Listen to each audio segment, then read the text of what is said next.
Rocking with the voice of town view. We put our spin on trending topics and school news. Thought-provoking, insightful, we speak the truth. We do it for all ages, not just for the youth. Listen close, you might learn something. Or laugh so hard, you split your side of something. Live stream a podcast. Whenever you tune in, it's sure to be a blast. Let's be honest, you don't want to miss that. Content so real, you're going to want to run it back. We keep you entertained while making an impact. Want foreign announcements? Well, this is not that. Sports, pop, culture, political. Whatever you like, we got you covered, bro. It's a movement more than just a show. It's KSBM Radio.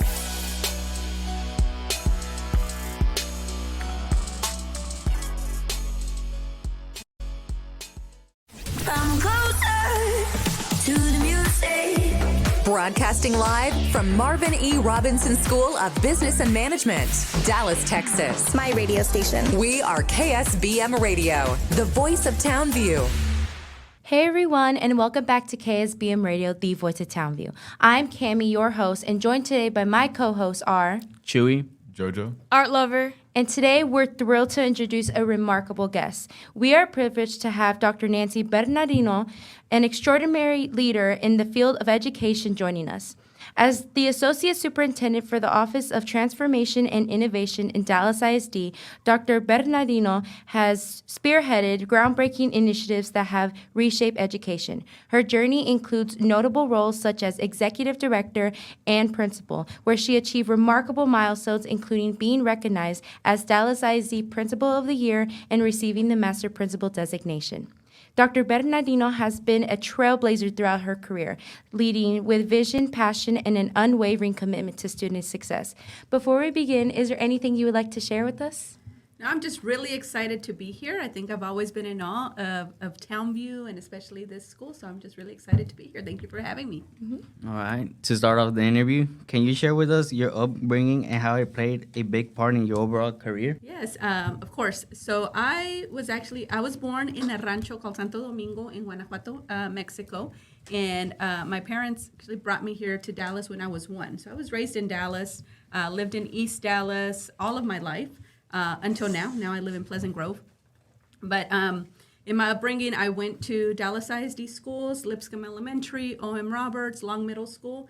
And then I had an opportunity to apply to a private school through the East Dallas Boys and Girls Club. And so I ended up at the Hockaday School, which is an all-girls school here in Dallas. And that's where I think for me was really changed my trajectory because it really gave me a view at the difference in education and public versus a private, and then what can be possible in both. I really attribute Dallas ISD gave me a really strong foundation, and that's part of the reason why I was able to earn a scholarship. I went on from Hockaday, I went on to Southern Methodist University. And actually, my degree from SMU was in public affairs and corporate communication. So when I started a career, I was doing a lot of marketing, special events planning, and I did that for a while, actually working at SMU.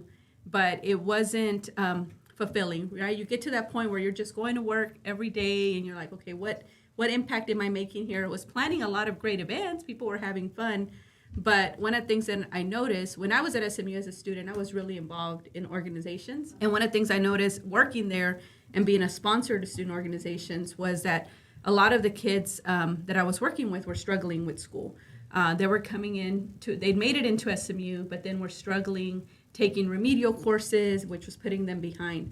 So even though education was never part of my original plan, it ended up becoming really, I think, my vision and my mission, really. And now I think I see it as my calling. So I applied to Dallas ISD Alternative Certification Program, and I started as a second grade bilingual teacher in East Dallas at George W. Truett Elementary, then went on to become a middle school Spanish teacher at E.D. Walker, and worked as an academic coordinator, an associate principal, and then eventually became a principal. And so throughout all that, right, I grew up, I think I didn't realize it until I went to Hockaday that my family was poor, right? Because my whole life I had everything. I had love. My parents really provided what they could, and I really didn't want for anything. I have siblings. All of us were really focused in our academics. So we had parents who pushed us. They said, that's all we need you to worry about, being in school. I started working when I was 13 years old. I think Burger King was my first job, right? And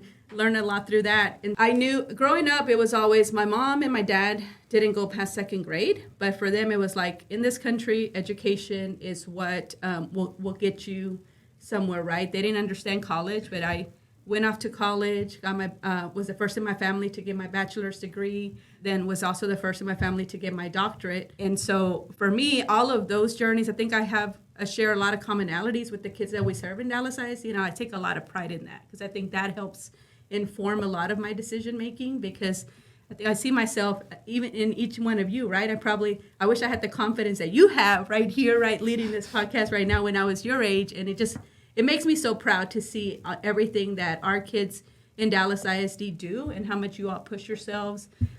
So yeah, that's my background and what led me here. So you mentioned that it was working at SMU that made you want to get into education, but was there anything before that that maybe gave you a little inkling like, oh, maybe I could do this in the future? Or was it just never in the plan? Yeah, no, honestly, it wasn't. So when I got to SMU, my first plan, I was going to be a business major.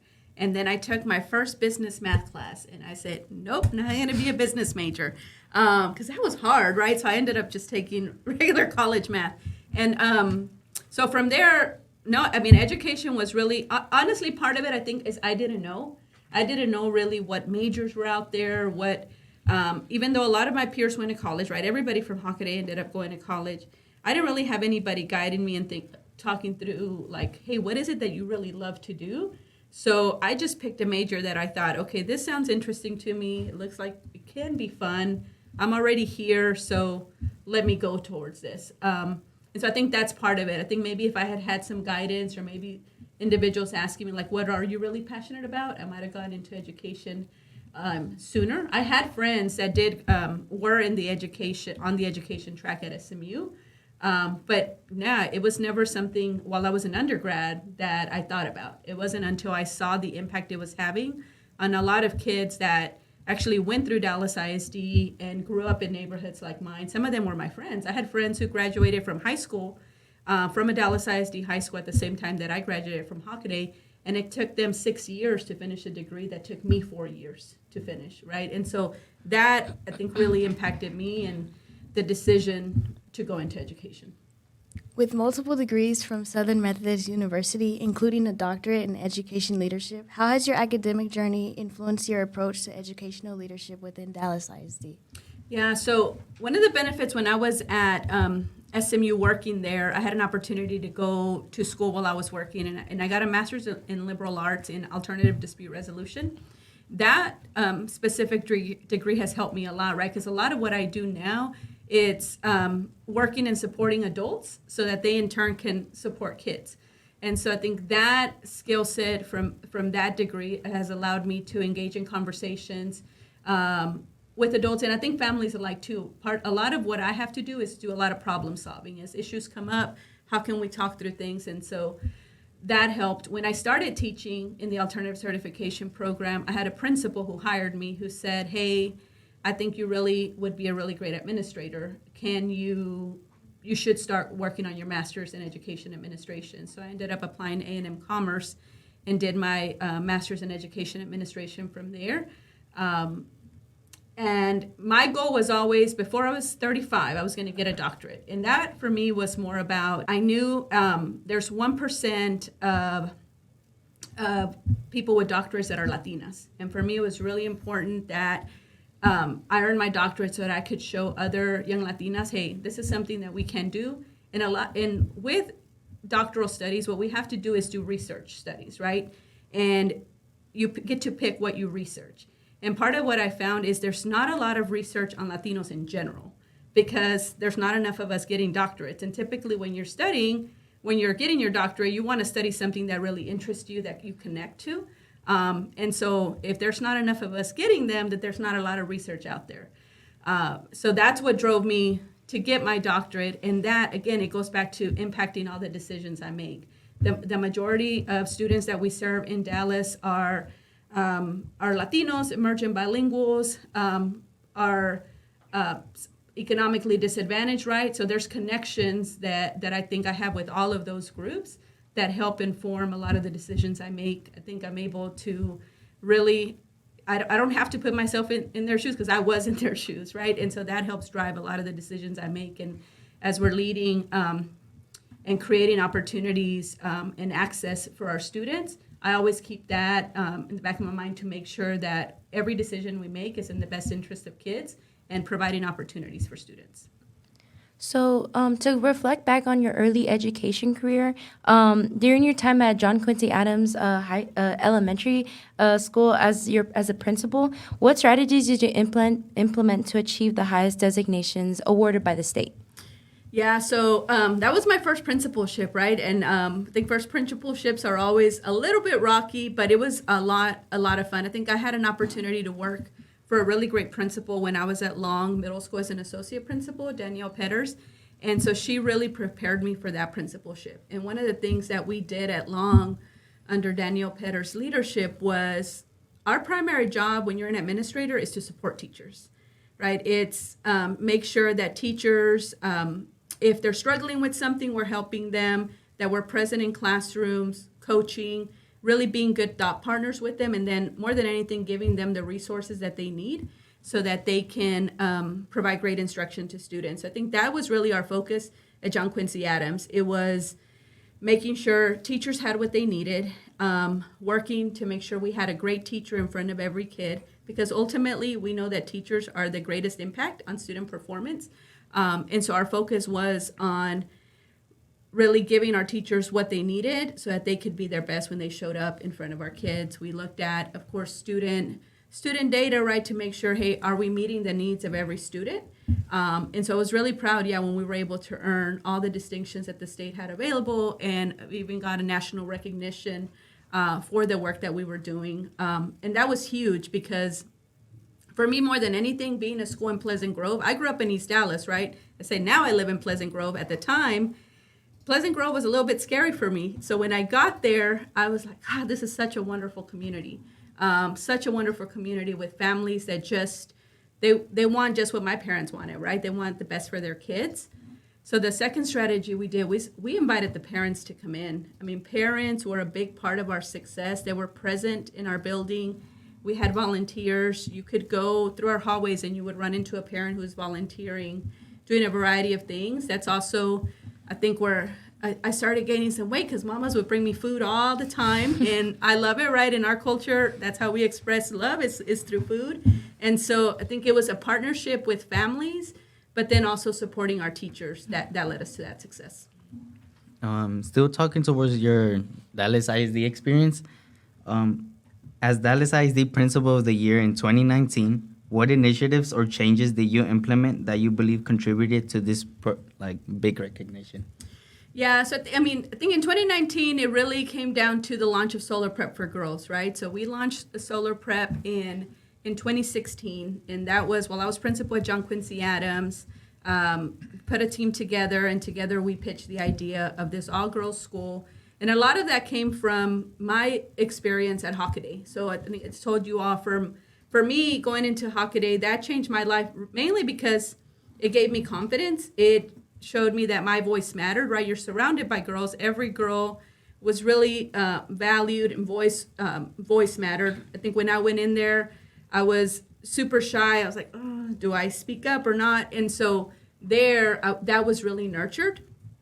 And so I wanted to create a school within Dallas ISD that could do the same thing for girls. And it was important for me that it started at an early age. So that's why we pitched a pre-K through 8th grade school, because we knew the sooner our girls can start hearing positive messages, right? All over the world, we hear it, and everything that a girl cannot do. And so our goal was to make sure that we designed a school where a girl could hear every single day everything that she could do and do it in a positive way, and being able to do it in Dallas ISD and hiring really great and amazing teachers. I think that's what led to that award, right? I got the recognition, but it had a lot to do with the families that had faith in choosing Solar Prep for Girls, and then, of course, the teachers that carried out this vision that we had and really went with us on the journey. So I think I got the luxury, or I guess privilege, of getting awarded Principal of the Year, but I really do think that was an award that was for our entire campus because of the work that we did. Sticking with your accolades, what did it mean to you to be awarded Master Principal in 2018 and 2019, and how did it shape your ongoing commitment to high performance in student achievement and personal practice? Yeah, so definitely one of, very proud, right, of been a Master Principal for 2 years. And again, that goes back to our teachers' focus and commitment to student academic achievement. A lot of the work, one of the goals that we had at Solar Girls and still have is that all of our girls will be able to leave in 8th grade and apply to the school of their choice, being a magnet school like Townview, or going back to their neighborhood high school and really be able to make an impact. And so we had a lot of focus. I mean, we looked at data. I think I've never looked at data. Well, probably now I look at data a lot more, but that time it was making sure that are we meeting the needs of every girl so that they are able to, by the time they leave in 8th grade, be super successful. And I mean, and it's about supporting, again, our teachers, right? Being Master Principal, it's both academics, but it's also, does your staff feel supported? Do they feel like they have everything that they need to be successful? And in our school, we pushed our teachers to do so much, like they went above and beyond. So it was really important. I think anytime I interviewed a teacher, I said, I'm going to have super high expectations for you, but I'm always going to have that support for you. And as a principal, that's what I always strive to do, is make sure that my teachers felt supported, make sure they felt they had what they needed, and that I was just like we ask our teachers, right, in your instruction, we need to add value to every student. Wherever we get them, if they're a high academically proficient student, we're coming, what value are we adding? It was the same thing for me as a principal. What value am I adding to this educator's career, right? Because some of our teachers went on to become administrators or professors, whatever it is that their career path showed. So I think that had a lot to do, focusing on academics, but then also on the culture. And then of course, you can't ever leave out the parental support. Was bringing in a lot of parental support to help us carry out our vision. So I think that is, again, I got the privilege of being named Master Principal, but it was really an effort by the whole school. Moving on to educational leadership roles, in what ways did your previous roles, including being a principal and founding Solar Prep for Girls, prepare you for your current position as Associate Superintendent in Dallas ISD? Yeah, so now, right, when I get to support 41 schools, and all the schools that I support in Region 5 are either magnet schools or transformation schools. Transformation schools are basically brand new startup schools that didn't exist prior, and you had school leaders, so they're like Solar Prep for Girls. And then I also get to support some innovation schools. I have some traditional neighborhood schools like Young Men's Leadership Academy and Young Women's STEAM Academy that are neighborhood schools, but they are single gender.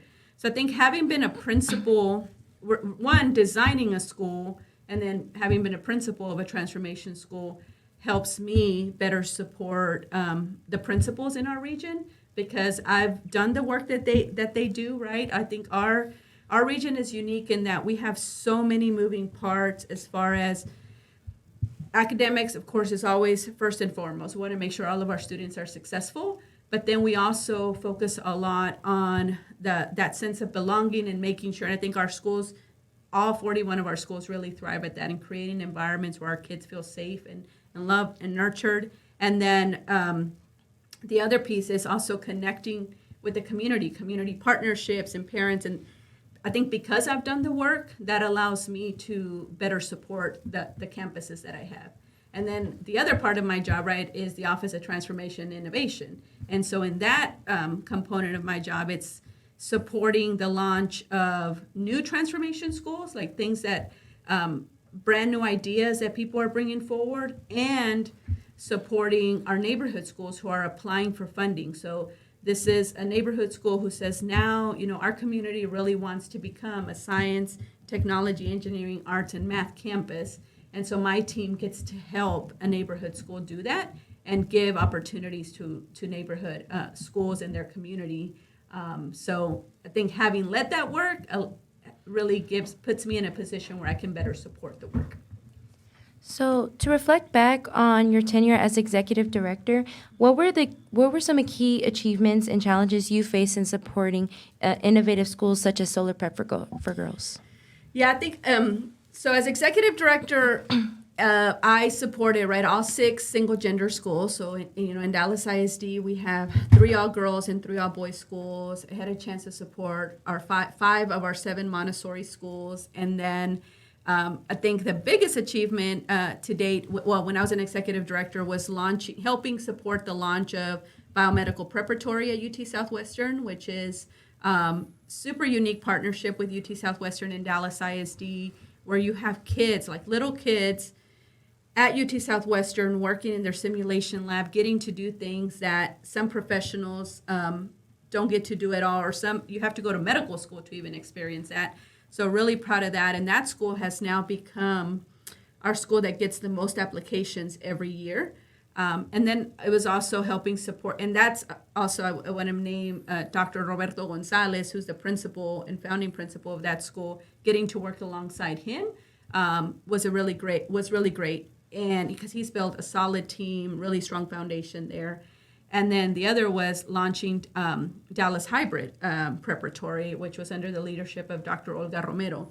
And so Dallas Hybrid Preparatory is also a very unique first hybrid school in the state of Texas. And it really became a model, and continues to be a model for hybrid education. In that school, you have kids who come to school on site 2 days a week, and then the other 3 days they're learning remotely. So that can be at home, that can be wherever it is that they choose to, right? And it creates a space and opportunity for kids who are just not ready to commit to 5 days a week being inside a school building. So I think those are the greatest achievement. Challenges, it's when you serve so many different models of schools, right? Is trying to meet the needs of all the principals that I served to make sure that they, again, had what they needed to be successful, and trying to, if we hired a first-year principal, coaching and supporting them so that they could be successful in their work. So while there were challenges, it was still fun work, because I think that's part of what I love about my job is I get to problem solve, be creative, and think through with people that are very like-minded, and have some creative solutions to things so that in the end all of our kids can have great opportunities. Moving on towards transitions and building relationships, can you elaborate on your role as Associate Superintendent for the Office of Transformation and Innovation in Dallas ISD and its responsibilities? Yeah, so specifically with relationships, right, one of my responsibilities is building relationships with the greater Dallas community so that our schools can have access to specific partnerships. So I'll give you an example. Right before spring break, I met with an organization called Outteach. And so Outteach used to be Real School Gardens. And what they do is if you at your elementary schools ever had an outdoor classroom or outdoor garden, it's possible that they help support that. And so working with organizations like that, thinking through, okay, which of our schools may benefit from this? And for me, it was really cool because when I got to John Quincy Adams, that was one of my goals. Before I leave this school, we're going to have an outdoor classroom through this organization, and we were able to achieve that. So I've seen firsthand the benefits it has for both students and teachers. And so being able to connect our schools and give them access to partnerships like that's one of my responsibilities. In addition to, right, we launch these new transformation schools or give money to neighborhood schools so that they can innovate.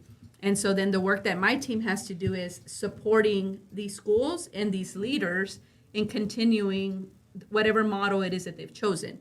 Because we've made a commitment to families saying, hey, we're now a STEAM school, we're an all-girls school, and so families are expecting a certain product when they're choosing us, right? And so part of the work my office has to do is make sure, hey, is this school fulfilling the mission and vision that they're telling parents?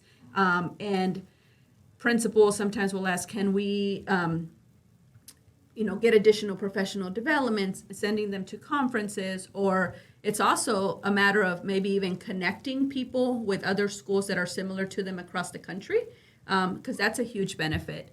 My office also, one of the things that we do, because Dallas ISD is leading the way with innovation, right? Like there's a lot of districts that look to us when they're thinking about reimagining their schools. So what my team does is coordinate visits, and we host a lot of districts. Like just this year, we've had districts from Canada come out.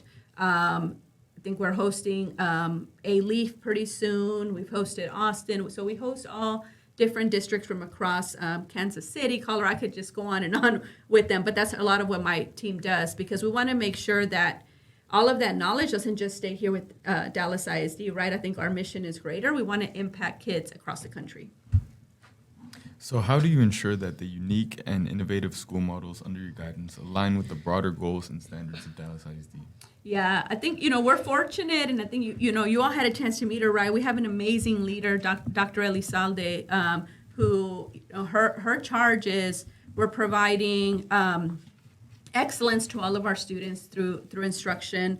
We're providing access to opportunities, because we know that a lot of times our community, it's not an issue of can we do it, is can you just give us a chance to even try it and do it. And so I think that's part of what our office is there to do. We believe that every child has a right to their best fit school. So if as communities come to us and say, hey, we really think that we need, let's say we have a demand, right, for another all-girls school. Like we have this long wait list. We really need that. We have more families who are interested in it. Then my office's charge is, okay, can we launch a second one? Where does that need to be? We're responding to the community. And I think that really speaks to that access to opportunities that we've been charged with. And of course, in all of our schools, we know academic excellence comes first. We can do really cool stuff like, do robotics and engineering, but if students are not performing at the levels that we need them to, then we've missed our mark. So it's always academic excellence, because our goal is to prepare all of our students, right? Just like you ought to prepare you to go off and compete with your peers. So whether you choose to go directly into a career, choose to go off to college, choose to go off to the military, it's helping you compete with your peers around the world. And so that's how we see and drive our office. Are we providing opportunities? Are we preparing our kids academically to compete with their peers around the world? What initiatives or projects are you taking on in your current position to foster innovation and transformation within the schools you oversee? Yeah, so I think right now, we actually just had a meeting yesterday with one of my executive directors, Nicole Bixby, and part of her work is designing what we call continuums, right? And these continuums, what they tell us is, as we go into a school, where is this school in their implementation of becoming a performing and visual arts school or becoming a STEAM school? Where are they in their Montessori implementation, right? And so it's one, designing metrics that inform our principals to say, hey, we think you may benefit from such and such conference, such and such professional development, to be able to get from maybe a beginning implementation to full-on implementation. So our team is continuously, it's like progress monitoring, right? We're like continuous improvement, always going back. And that's a big part of being a creative. There's always new ideas. And so the process of constant reflection, okay, are we doing our best with this model? It's also about bringing new and innovative, not just technologies, but ideas to our schools. So I just had a team right before spring break. They went to South by Southwest for educators, right? And they attended these conferences. And so right now what they're doing is creating a calendar of professional development opportunities for schools. And that includes everything from AI to more project-based learning in schools. And so they're going to create these professional development options for our schools, and they will opt in, right? This is not something that we force, because we also know, being a creative, we can't push things on. People have to want to take it. And so it's giving them, hey, these are some options, resources for you. If you want them, we'll come and deliver them. We'll do them in a flip setting, recorded video, and send them to you however you want to use them, principal. But that's part of what our team does to support the current implementation of our schools or our current models. So going into collaborative leadership approach, how do you plan to further engage with the educators, administrators, and staff within the schools you oversee to enhance their success and growth professionally? Yeah, so I think, one of the think privileges I have, right? I get to work with amazing principals, and I think y'all get to interact with some of them, right? So Arnoldo Zuniga right here at TAG, right? And we know he's one of our top performing principals in all of Dallas ISD and has been for years. So getting to work with leaders like that who are just innovative, trying to meet their needs. And I think part of my work, so I've been in this job, right, since October.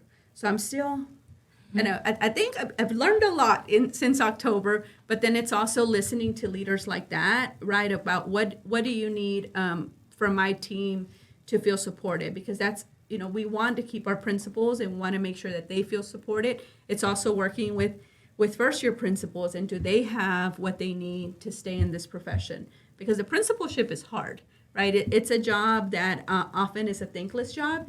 Principals get a lot thrown at them, and I say all the time is you can't really judge a principal until you've sat in their seat, because it's a tough job that unless you've sat in that seat, you won't fully understand it. And so with that collaborative spirit is how do we bring in, I think right now we're looking at creating what we often call like a think tank, where we bring in principals and say, okay, principals, you tell us what your professional development should look like. What do you need when we have principals meeting?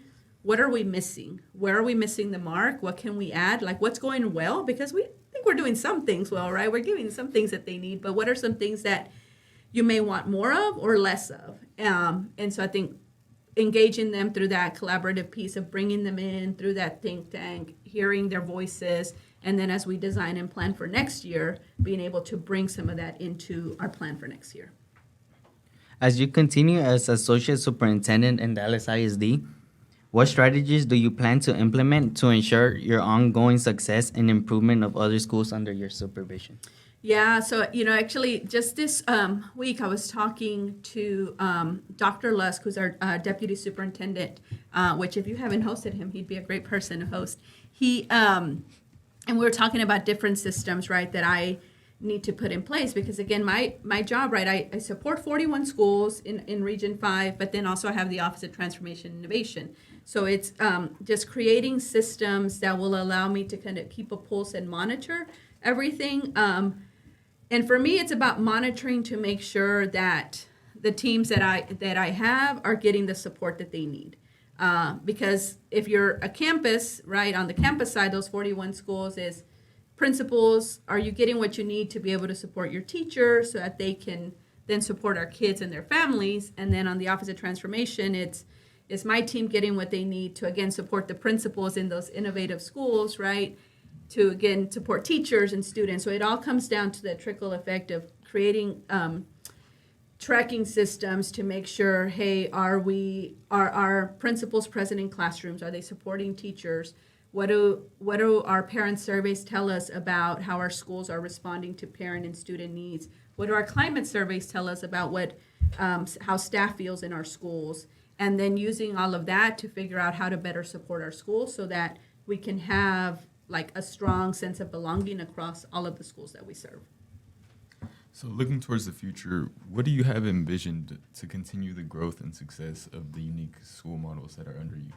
Yeah, so it's really exciting. We are actually right now in the works. We're going to launch a new K-12 International STEAM Academy in North Dallas. So if you all are familiar with where Valley View Mall used to stand, right? Mm-hmm. So it's right by there. It's an area called the International District. And so this is a really cool partnership. We're doing it in partnership with Councilwoman Janie Schultz from the City of Dallas, and also with Texas A&M Commerce. And so we have some really great partners that are fully, and also the North Dallas Chamber of Commerce is one of our partners there. And so it's launching this unique K-12 International STEAM School. So I get to do in this next year what I love to do most, which is like get creative, and like part of the work, my biggest charge will be working with the executive director to identify a great principal to lead this, because we know that's a great indicator, right, of how the success of a school. And so identifying a great principal who wants to come in and really what I like to call is just design the school of their dreams. Because we've said, hey, it's a K-12 International STEAM Academy, but then it's really that leader that's going to come in and say, okay, for me, this is what that looks like. And of course, they're going to bring in all the voices of our partners, but they'll get to go around the country and look at different school models and design this. So that's that's our project that's coming up that for me is super exciting. And then second to that is then, of course, working with my team to refine our continuum and our support to help our innovation schools that we're funding. We're actually right now in the middle of interviewing schools that have applied. So when you're a neighborhood school and you apply to become an innovation school, and you're awarded, that comes with some funding. So they get $350,000 in year one to implement their ideas. And so we're in the process of interviewing some campus teams who want to do that. And so part of the exciting work will be, once we approve them, right, is working again alongside them to be thought partners and get some ideas on how they're going to implement these ideas on their campuses. What aspirations for the future of education within Dallas ISD, considering your role in driving innovation and transformation as Associate Superintendent? Oh, yeah, well, that's the question. Okay. Will you clarify that for me again? What are your aspirations for the future of education within Dallas ISD? Yeah, I think my aspirations are, some of our schools, right, I think are still especially our transformation schools, are still in their beginning years. I think we know, like, our magnet schools are well known around the country, right? When I go to Magnet Schools of America conference, like, we truly have some of the best magnet schools. And I think even national rankings show that, right? Within this building that we're sitting in right now, we have some very top schools. And so I think it's aspiration for our transformation schools to also be there. We have some schools that we've launched recently, and so they're just in their starting years. Some of them have only been around for 2 to 3 years. And so it's continuing, making sure that we're, again, delivering on the promise to parents, say, hey, this is the school that we launch, and that we are doing that well and with fidelity, so that as the school grows out, regardless of if there's a leader change or any changes in staff, that we're able to continue that vision and mission. And that's part of what my team has to do, right? So I think my aspiration is that we continue to provide these choices to families and students of best fit schools. And so we continue to listen to our community as they tell us, hey, I think we're good on this type of model. This is one that we'd really be interested in seeing, and we have this group of students that would really thrive in this type of setting. And so just continuing to keep our pulse to the ground, also our ear to the ground, and a pulse on where innovation is taken, because every day there's all sorts of innovation, right? And sometimes people think that's just through technology, but there's really so much more than that. And so always making sure that as a district, we continue being the leaders in innovation, because I think right now we are, and that we continue to invite people from around the country to visit us so that they can learn from us, so that we can have an impact beyond Dallas, right, into other states, and making sure that more kids have access to best fit schools. Could you discuss the impact of your involvement with professional organizations such as International Coalition of Girls Schools and the Association of Hispanic School Administrators on your leadership approach within Dallas ISD and beyond? Yeah, so with the International Coalition of Girls Schools, right, that's a coalition of, girls schools from around the world. So I get to learn from leaders that are leading all girls schools in Australia, New Zealand, England, right, Europe, Asia, all over the place, and taking these ideas and thinking through how can we bring them back to always, what I like to say is level up, right? How are we going to get better? But then also is sharing the ideas that we do, because although all girls education has been around for many years, right, public all girls education has not been as popular. And so part of the work that we're adding to is contributing to this coalition and letting them know, hey, you do a lot of this research on private all-girls schools. Can we do some on public all-girls schools and the impact that they have? But it's also about contributing to that coalition based on everything that we've learned. We have one of the top all-girls schools here, right? Lerma Rangel, Young Women's Preparatory School. Young Women's Leadership School. They're one of our top all-girls schools in the state, and even I would venture to say in the country. And being able to contribute to that, it goes back again to like being a part and putting us as part of the narrative and the research, and it allows Dallas ISD to do that. So And then with the Association of Hispanic School Administrators, our goal there is to support administrators that want to work in Hispanic serving communities like Dallas ISD, to be able to help them better understand our community, right? Better understand the needs of our community, and give these individuals a support system, right? A networking opportunity. And so in that, I served as president of that organization for 4 years. And some of the work that we did was increase just the type of networking that we were doing in professional development. One of the things I think I'm most proud of is under my tenure as president, we launched the Latina Roundtable, where we were able to bring, it was an evening where we brought in and invited all of our Latina members, and we had a panel of speakers, and it was like so uplifting and so inspiring.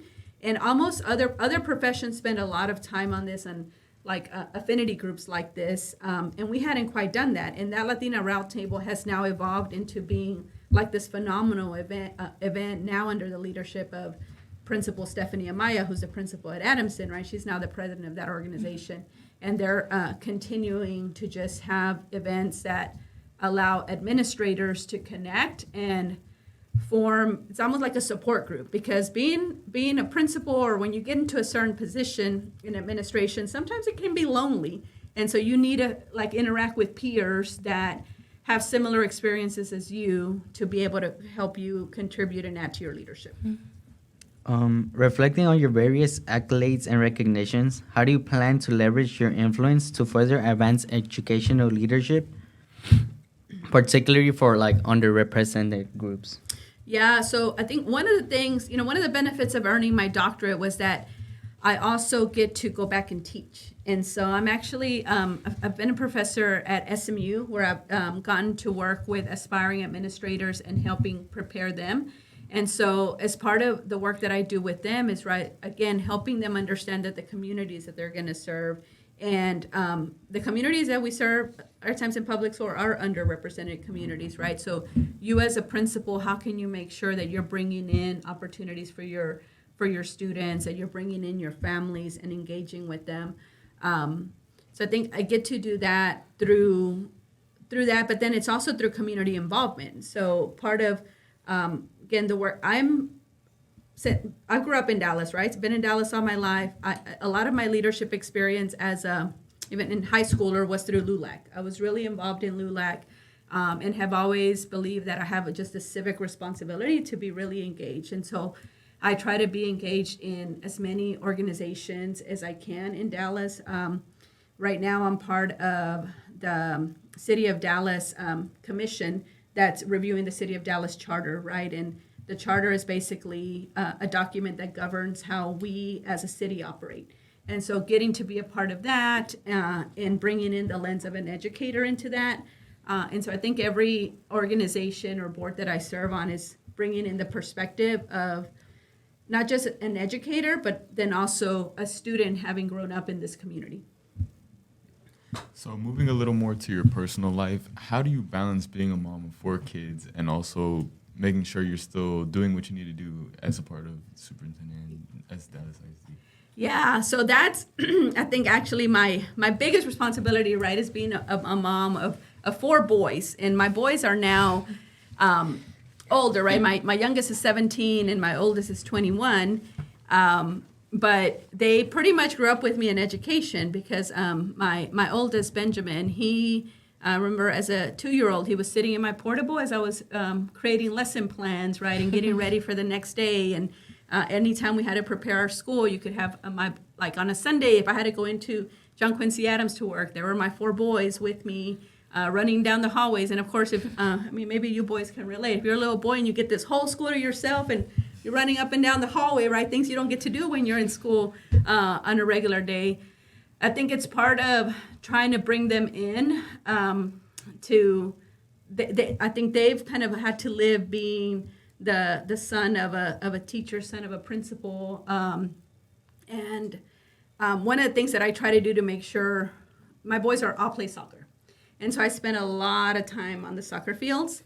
And one of the things that I try to do to make sure that I don't miss soccer games is I'm actually the manager of their soccer teams, right? Because if you're the manager, if you're not familiar with how those work, right? So a manager, you have to bring in the ref fees sometimes, or you have to make sure that all the kids have their uniforms, right? That everybody's there on time. And you have to check in the team with the referee. And so that forces me to be there, right? Because if I'm not there, maybe the team can't play. And so I think I've managed at least every one of my boys, their soccer team at some point. And then I've been just really a part of their soccer world, like right there on the sidelines. I try not to miss any soccer games or really anything that's an important milestone to them if I don't have to. And then, of course, I have my support system. One of the reasons I live in Pleasant Grove is because it's exactly 8 minutes from my mom's house. And so when my boys were growing up, those were my babysitters, my parents, right? I thought about moving out to the suburbs. Like, nope, that's too far from my parents. So I have really strong parent support system. And then, of course, my sisters and my brother are a really good support system as well. So, yeah. Moving on to some fun questions. When you decided to go into the field of education, did you have any role models you looked up to? Yeah, so I think when I first decided, one of the first things I did when I decided to go into education was I called my kindergarten teacher from Lipscomb Elementary, Yolanda Gonzalez, because Yolanda Gonzalez at that time was the principal of Lipscomb Elementary. So she had been my kindergarten teacher when I was there. And I said, Ms. Gonzalez, I'm going into education. I really need a mentor. Do you mind mentoring me? And she said, of course, I'm always here for you, but I'd really like to connect you to a principal that I think would be a great mentor for you. And was the principal at the time of Truett Elementary, Eduardo Hernandez, who is now actually the superintendent in Edgewood ISD. And so I think connecting with them, having that mentor. But I think more than anything, when I was, again, in high school, I was involved in LULAC, and there was a man named Leonard Chidas who he supported the LULAC youth groups. And I was District 3 director for LULAC for several years. And so he was right there alongside me. And one of the things that he always pushed education on all of us. And the main thing he would always tell me, he's like, you have to go to college, you have to get your degrees.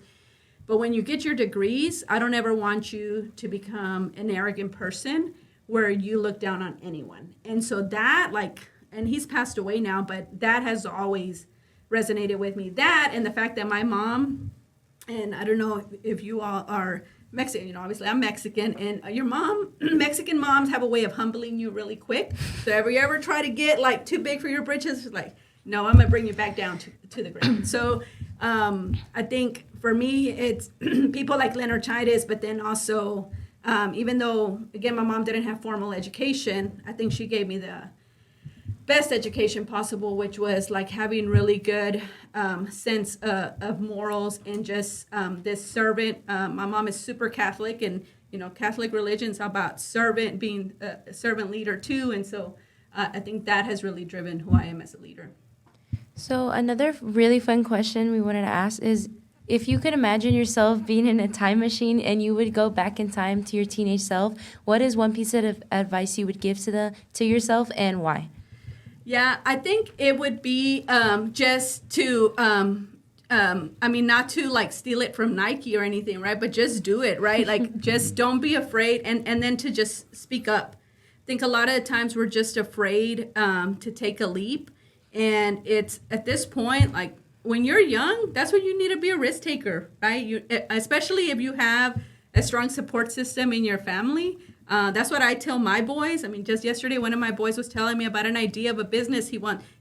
He's in college right now, but he's still struggling with what major he wants to select. And so we talk a lot about that. And he's like, well, I think I'm going to launch this business for, such and such idea. And talking through, I'm like, just go for it. Right now, when you're young, that's a time to really try things before you make any major commitments.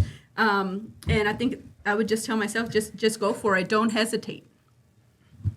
Last one. Mm-hmm. If you were able to choose any career apart from the one you have right now or education, what would it be? It could be a job, a career, or anything you would. Yeah, I think, I would probably be something to do with travel, because I love to travel, and that could be a flight attendant, or that could be maybe a pilot if I had better vision. But but just something that would take me and give me the opportunity to just visit as many countries around the world, because I try to do that, and I just love, and I think what I love best about that is getting to know other cultures and getting to learn from them. When I was in college, I had a chance to live in Spain for 6 months, and it was amazing, right? And so that's my wish too. That's another thing I'll tell you. If you go to college, study abroad. If you don't go to college, make sure you're taking trips and traveling and getting to learn other cultures and other communities, because we learn a lot from experiencing that. And you cannot read enough about it in books or watch it in a video. You have to immerse yourself in that to really understand that culture, and then be respectful and appreciative of that culture, right? Don't try to bring in your ideas.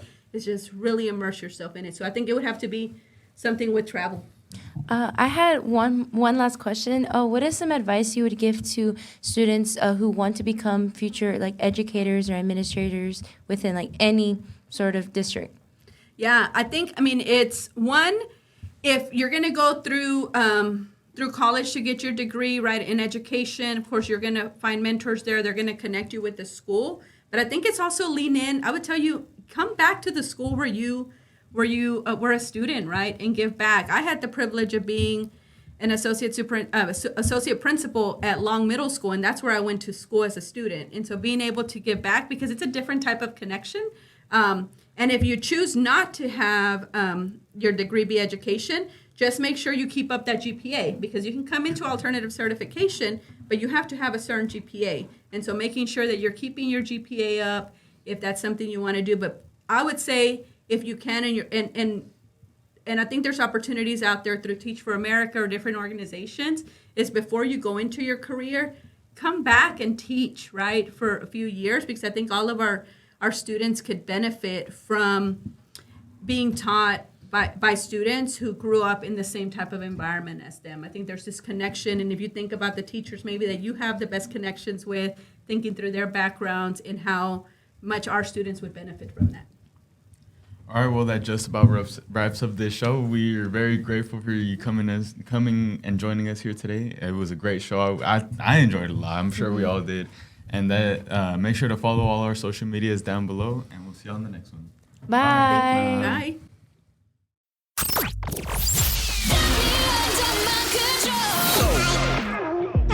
Thank you for listening to KSBM Radio, the voice of Townview. My radio station. We hope you enjoyed the great content and great discussion, all from a student's perspective. Make sure to follow us on Twitter for the latest updates at KSBM_TVT or on Facebook at KSBM Radio. Add them on Facebook. Check them on Facebook. Take care.